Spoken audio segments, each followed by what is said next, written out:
embeddings of nonlinear dynamics, which is based on a uh, paper by Brinton and Bitnick.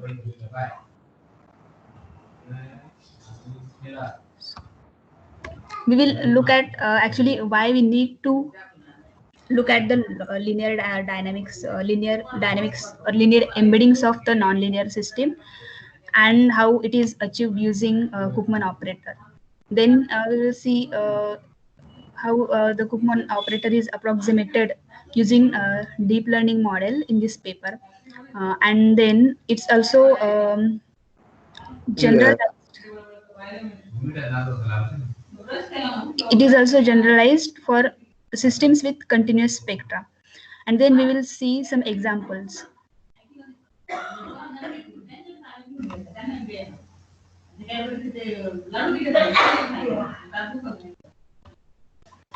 So there are many real world applications where dynamical systems are used, and in many of them we don't have specific space equation that represent the dynamical system, like climate, neuroscience, or finance, like stock market. We really don't have any equation that uh, define the dynamical system.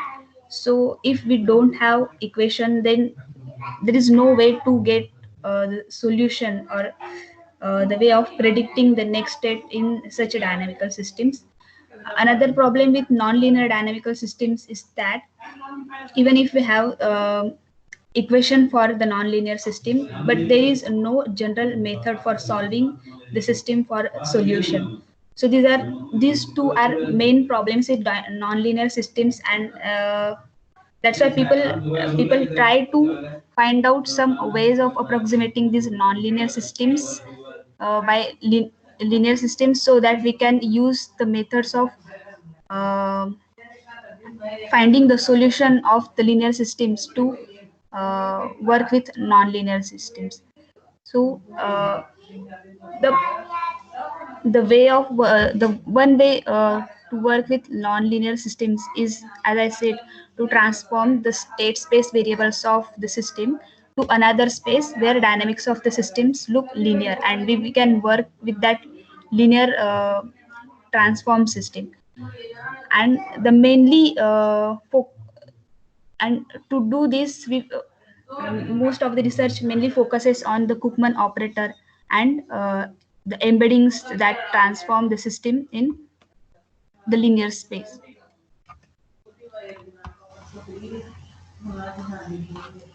So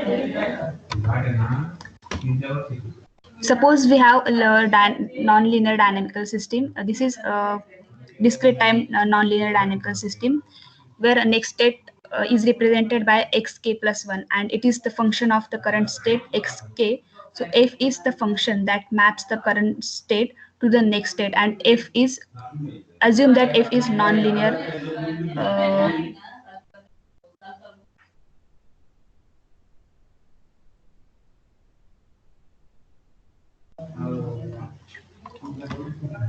sorry for that.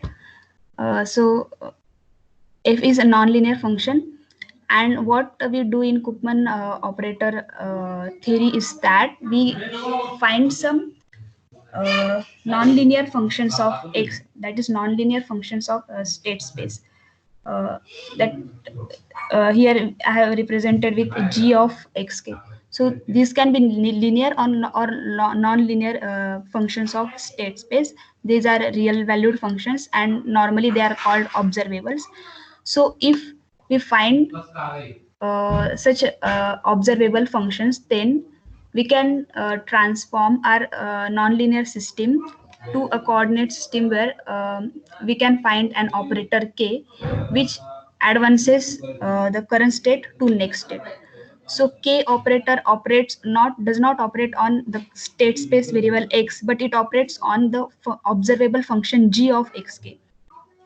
So in this case, the main task is finding such observable functions g, on which we can find some Koopman operator. And the idea of Koopman operator is illustrated in this diagram, where we can see on left side, uh,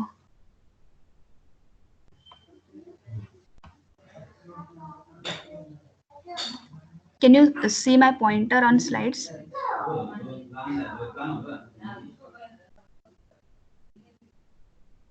No. Okay.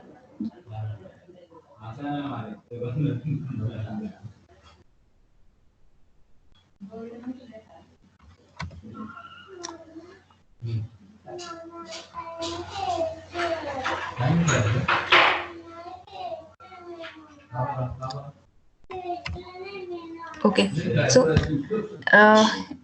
on left hand side of this diagram, this is our actual state space, which shows its non-linear dynamical system. The space is shown as non-linear, and then we have this function f in this space, which advances the state of the system one step ahead, and then g function maps the state space to the space which is linear, and in the new space our coordinates are indicated by y variable, and here we get k, operator k, which advances the state to the next state in time, but here the operator k is linear.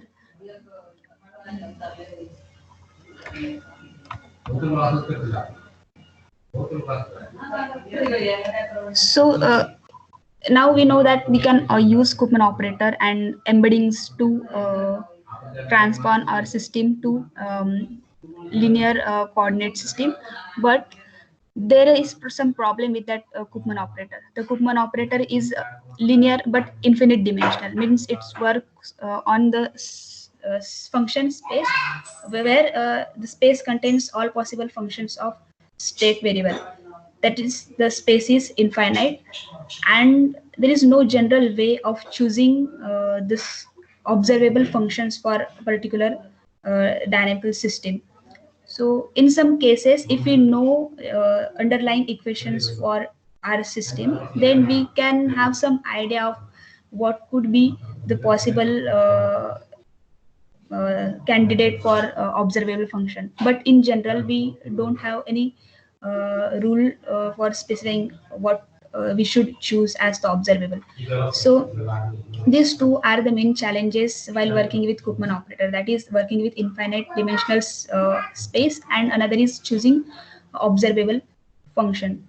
So many people try to approximate this Koopman operator with finite dimensional linear operator, or maybe many try to approximate the eigenfunctions of the Koopman operator, because eigenfunction describe very well the characteristics of invariant subspace of our infinite dimensional space. So we can work, if we can approximate the eigenfunctions, then we can work with the invariant subspace of the Koopman operator. So in this talk, we will be focusing on the eigenfunctions of the Koopman operator, and we are going to approximate the eigenfunctions to find the embeddings of the nonlinear dynamical system. So the eigenfunctions here are represented by phi function. So if we are at in state xk, then and if we take Koopman operator and if it operates on that function, then we will get the function phi of xk plus 1, that is the observable function, but it maps its coordinate one step ahead in time.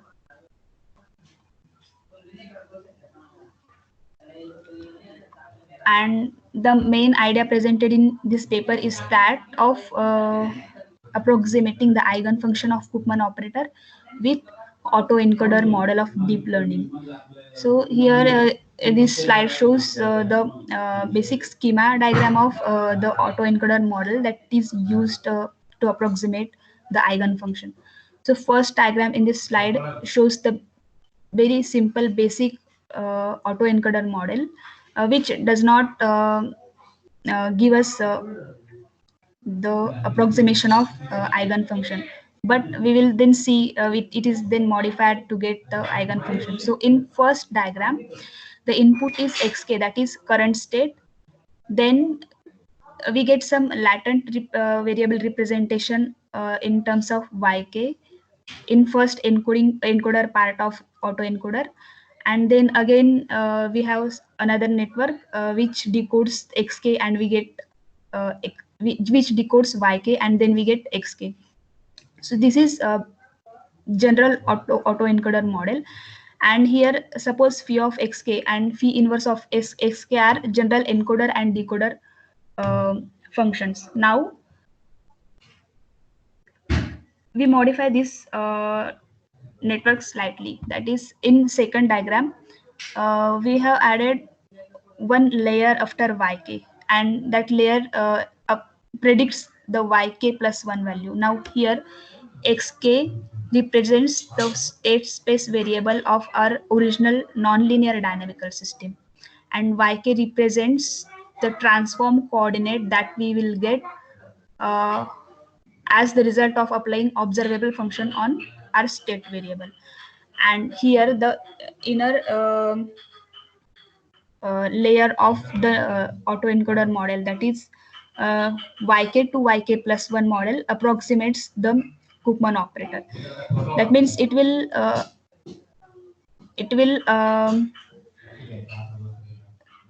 predict the state of the dynamical system for ahead, one step ahead in time. And we here we are just seeing as the structure, how it is implemented, but this doesn't give any sense how it is actually approximating the Koopman operator or eigenfunctions of the Koopman operator. But that whole thing is actually achieved through the loss functions that we will see in next slide.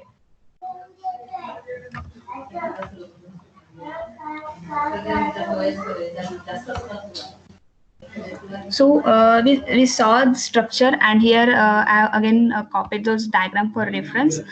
And there are three types of loss functions used to achieve different objectives through this model. First objective is that we want to train the model as autoencoder. That means given x as the input, it should at last produce x, which is the basic task of autoencoder. Then second task is that we want this model to predict a good latent approximation of the state x key. That means we want that phi function should actually approximate the eigenfunction of the Koopman operator. And for that we will now, how this autoencoder model is trained is that, given a dynamical system, we will simulate the system and we will collect the trajectory information of the system. Now what trajectory information contains? Trajectory information will contain the values of the state variable at discrete instances of time. Now we have a state variable value for xk and xk plus 1 in our trajectory. So we will give xk at the input to the network, and it will predict, suppose in middle layer of the network, it will predict yk plus 1 value. Now we will use a loss function where we will try to minimize this predicted value of yk plus 1, and the value that we will get after passing the xk plus 1 through the same network, and the output of the network. So those two values we will take and we will try to reduce the distance between them. And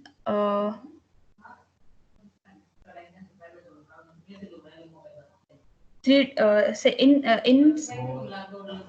in third function, in third loss, we are trying to will try to train the model as future state predictor.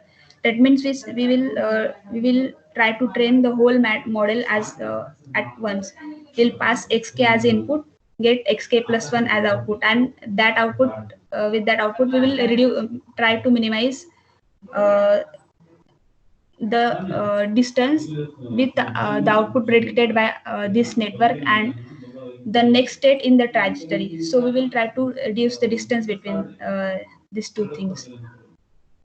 And as a final loss function, we will take addition of these three loss functions weighted by some hyperparameter, and then this model is trained.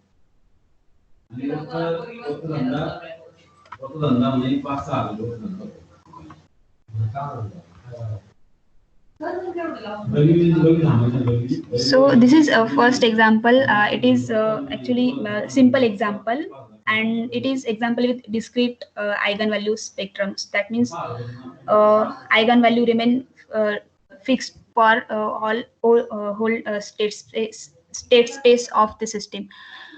And here in this states phase plot, the first plot shows the state space phase of the original system without any approximation, and in second diagram it is the approximation that we get in our y1 and y2 coordinates. That means the middle layer of our auto encoder model. Here we can see there is non-linearity in that manifold near x1 axis, but in its approximation that non-linearity is straight line, means there is no non-linear behavior there, and this our autoencoder have correctly linearized the dynamics of the system. So this is about this is nonlinear system with discrete eigenvalues spectrum, but the model I explained will not work for the systems with continuous spectrum, because this eigenvalues for such system vary in state space. They don't remain fixed for whole state space, and to account for that behavior, uh, the author of the paper have suggested a change in the previous network, where they used an auxiliary network that predict the eigenvalue for the current state of the system, and that eigenvalue is used as parameter for Koopman embedding, and this model is then used for systems with continuous eigenspectrum. So here for every eigenvalue that is predicted by this auxiliary model represented by orange block, the system learns to a pair of eigenfunctions, complex conjugate pair of eigenfunctions, and these two eigenfunctions will be used to approximate this system.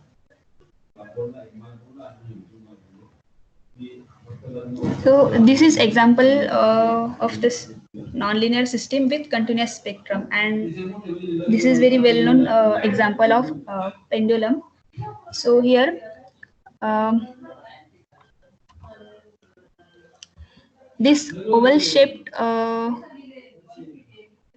concentric oval shaped circular trajectory indicates the actual state phase diagram of the pendulum, where x1 axis represents theta, that is angle of the pendulum, and x2 axis represents angular velocity.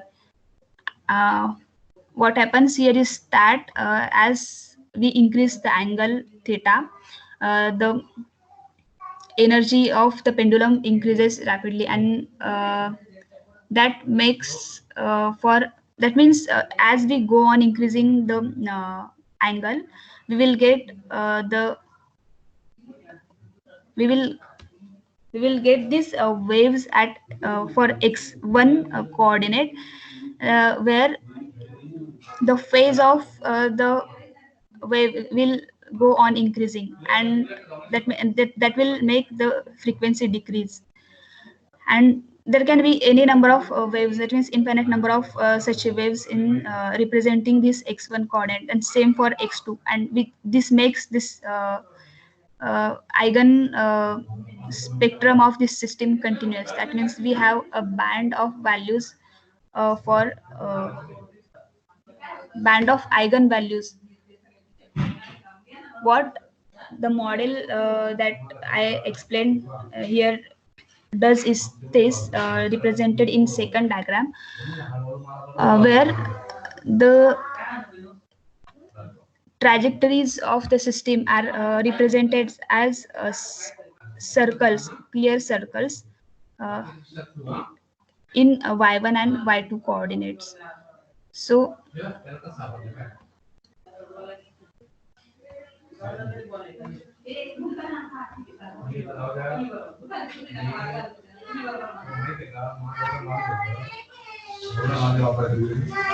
so this 2A diagram, in this 2A diagram, first block of diagram represents that our autoencoder system uh, works correctly.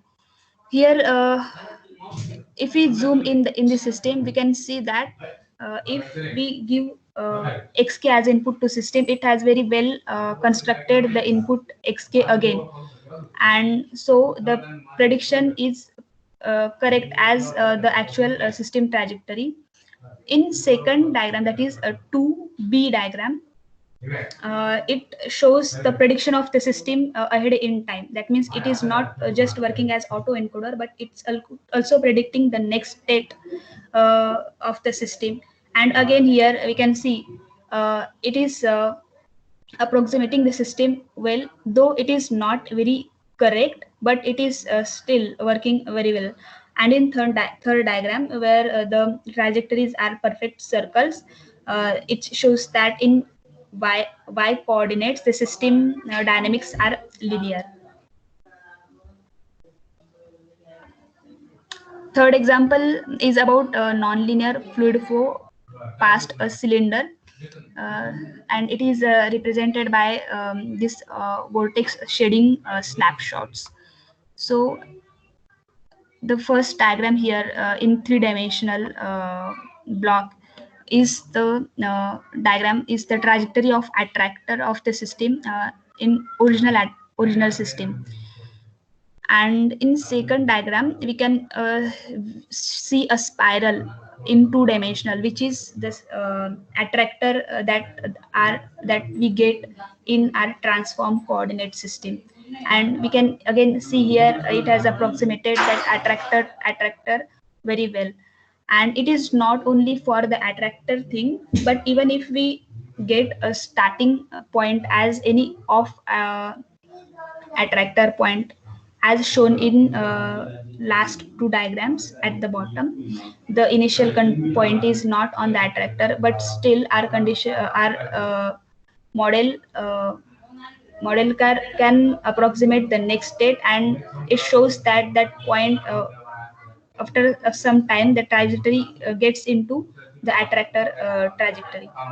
So that shows that the embedding we get through this model is not only limited for the attractors or fixed points, but is also works well for the any other of attractor spaces in the state space.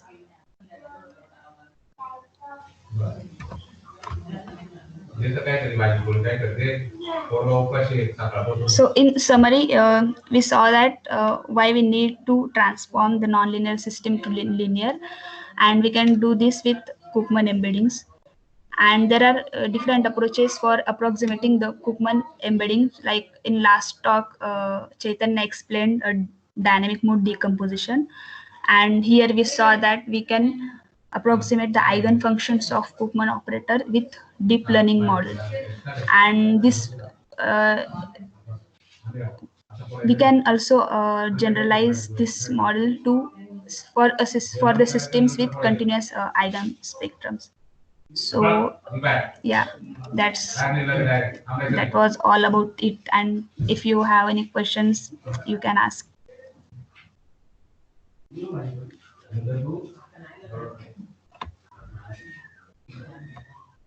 So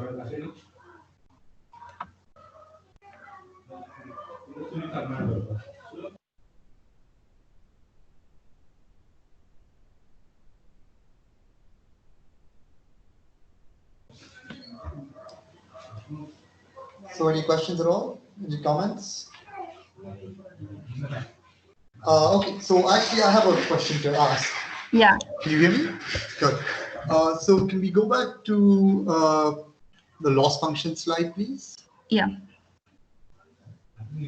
Okay, so now the real question is, what do we want to do with this, right? I mean, forecasting is quite frankly not enough for, a lot of robotics tasks and things like that. So have you thought about how, or can you comment on how we could incorporate control into this kind of framework? So instead of doing a future state prediction, somewhere between the linear dynamics and the future state prediction, can we incorporate some kind of loss that will help us design a controller, basically? Actually, when we talk about Koopman operator, we say that yk plus 1 is equal to k of yk. That means k operator is approximating the state one step ahead. But in that basic equation only, we can incorporate our u control. That where u is again linear operator, and it operates on x. And this then we can again we can consider this whole system as one equation and try to approximate the eigenfunction of that whole system. So what I cannot explain it in detail because I never thought about how can I incorporate that control in this loss function. But what Koopman theory says is that whenever we do any experiment on Koopman functions or Koopman eigenfunction, when we talk only about Koopman operator, but anytime we can incorporate that control thing in it, and the whole system works, whole method works for that equation also. Okay, that's true, but the challenge is that now you see you've got all these XKs and all that, right? So how would you design a controller that would guarantee C stability? Would you not need at least another part of the loss, another sort of piece of the loss function to do that? I'm just thinking. I mean, I've not thought about it from this context either, so that's why I was just asking. Maybe I don't know. Yeah, actually, some other lambda 4 multiplied by I don't know some. Yeah, actually, what this loss function, what this loss function means is that what we want to achieve, and then we if we have some aim in our mind, then we are adding a loss function here. That means here 3 loss function doesn't mean it is all and enough for this network. So if we have any other goal to satisfy through this autoencoder, then we will need to add that loss function in this and train the model according to that. But for control means I'm not sure how we can do that. Okay, maybe we can talk about this offline later. This looks like something pretty interesting to think about. Yeah.